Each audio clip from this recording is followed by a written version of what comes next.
Hello and welcome to a new video. Today we're gonna take a look at some new move updates, which are not the ones that you saw earlier already, because Niantic decided to push these stats for all the basically moves that got recently pushed into the game as well.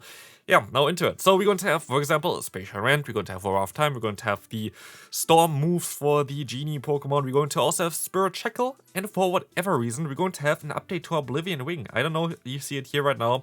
Target attack stat change minus 0.3% chance for this, so basically that the opponent gets one attack drop. 30% chance for whatever reason all of a sudden for this one, but this is apparently what it is.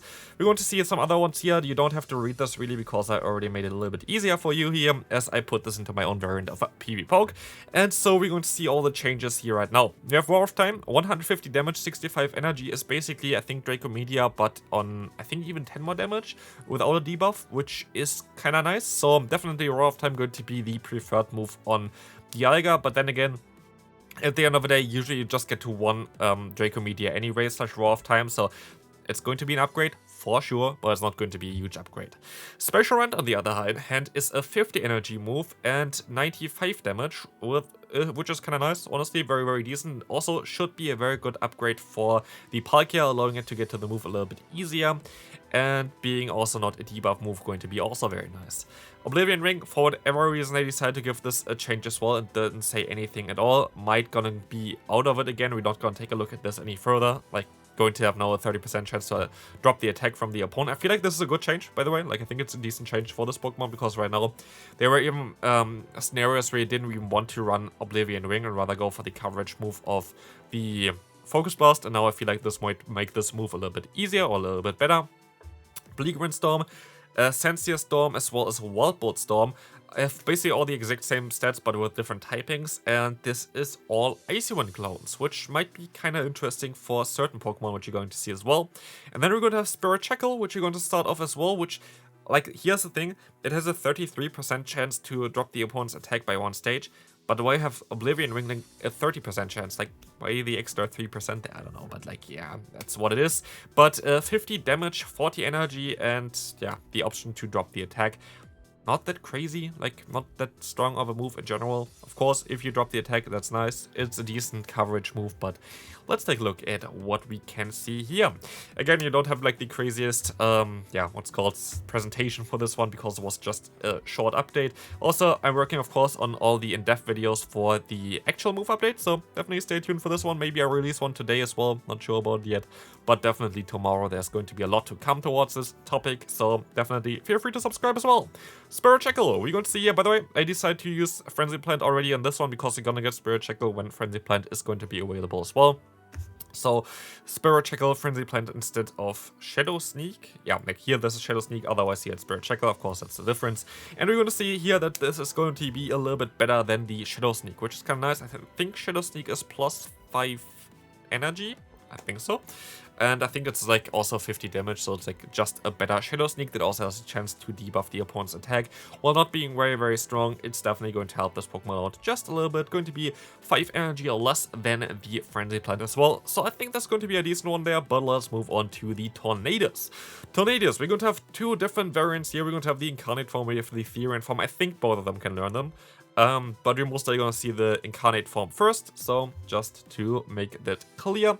We're going to see here for this Pokemon, it's just like you would need a better fast move before that, but there is no better fast move for this Pokemon available, so it's going to be kind of hot garbage. Like, it's not going to be great, and it's kind of something that you can skip. Also good to know, might be kind of funny to use the Therian form whenever this gets this, because you have Gust, which is kind of doing some decent damage, and then it's not really that bad. You could even decide to go for, honestly, nothing else, because Hurricane, you already have coverage for this. You have Heat Wave, which is garbage. You have Psychic, which is even worse now this season. And you have Focus Plus, which is the only decent coverage move. I have 2 hunters, by the way, from like one of them, from each of them, which maybe I can use eventually, but not so sure. This is going to be more interesting. This is going to be Incarnate form having access to Crunch as well as Thundershock is kind of cool, but the Therian form having access to Volt Switch, which is better than Thundershock, as well as Focus Blast, which is a very decent coverage move, especially in a meta where Dialga is everywhere, might be the way to go, because you're going to see it here as well. This Pokemon looks actually playable, which is cool to see.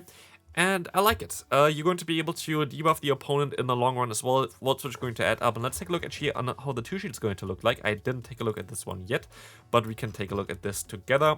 We're going to find out that this Pokemon, it's a little bit better there as well. So definitely something that is playable. And also all the stat changes of the new season are already in this one as well. So for example, Rayquaza has now a 50% chance to only debuff with Breaking Swipe, even though this is not 100% confirmed. I still put everything in there already, so definitely going to be up to date here. But it looks fairly okay. And now we're gonna go to the one that is most likely the best one for sure. We're going to have here the Landorus. For the Incarnate form, it's kind of awkward that you have Rock Slide over Stone Edge. I think you don't have anything better than Rock Slide. Let's take a look actually at this one. You have Outrage, which might be interesting, or even Focus Blast. We might take a look at this afterwards again. But yeah, for Landorus, the Therian form, of course, is going to be way better than the Incarnate form. But as you're going to see here, we're going to take a look at the ranking. It's going to be an upgrade for, especially again, the Therian form. For the Incarnate form, you're going to lose a ton of damage output, which is kind of awkward. But for the Therian form, you're just going to be able to have, especially in the long run, better matchups. Here I decided to get rid of the move Superpower instead of Stone Edge. Stone Edge gives you coverage against Pokemon like Lugia, against Pokemon like Yveltal, against Pokemon like Ho-Oh, and I feel like it's a little bit more needed than, for example, the Superpower, which gives you coverage against Rock as well as Steel-type Pokemon, and guess what? Sandsear Storm going to do the exact same thing as well. So I feel like this might be the way to go for this Pokemon. Whenever it's going to come out, we don't know if it's going to be both forms or just one form. Most likely just one form, to be fair. You know, Niantic going to be again for an event in like half a year or something, so we can get some more money from the people. But yeah, honestly, like it's going to be a decent one. Cool one for this one. The other one, Thunderous, okay. Tornadus needs a better fast move, please. And we can move on to the Dialga. The Dialga going to have Iron Head, and for here, the Roar of Time with Dragon Breath. Again, it's very likely that those Pokemon, both Dialga as well as Palkia, gonna get it on the Origin form. I have a new version of PvPoke again because I had to do all the move updates again. I can rewrite everything that I did before, so I'm not gonna put in the Dialga and the Origin form again in here. Just here the normal variant already, which is more accurate towards what's going to happen anyway right now. Looks the same. But honestly, it's wild how strong Dialga is, right? Like, ooh. I didn't even know that it looks like this, because if you take a look actually at rankings, I just want to show it here, Dialga is not even that crazy, is it? At 23. Like, where is 23? Like, there's a thing as well with PvPoke rankings. Yeah, if you have very good matchups against the meta, but you're a little bit weak against like something that's off meta, you're still gonna get ranked a little bit lower. But yeah, like I should be most likely somewhere at least in the top 5 and not ranked 23. Yeah, it's just. But yeah, let's take a look at Palkia. Palkia going to have a Draco Meteor as well as Spacial Rend, and Draco Meteor going to do, of course, way more damage. I think it's 130. Let me actually check real quick because I'm kind of curious about this, because I don't even know how much Draco Meteor does. 150 as well, so it's basically the Roar of Time is just basically the same as Draco Meteor, but without the debuff, which I feel like is fair and doesn't really change too much for Dialga. But Spacial Rend, of course, 95 damage, 50 energy, going to be able to get there a little bit faster, especially with Dragon Tail not being that fast of a move, but also with Awkward Tail having like a little bit of a bait move. I feel like it's kind of nice, and as you can see here, some are better, some are worse. Here's the thing for like Giratina, of course, is going to be a little bit better, because you're just going to need the Dragon Tail plus the Spacial Rend in order to knock out those Pokemon. You don't need the extra damage of the Draco Meteor.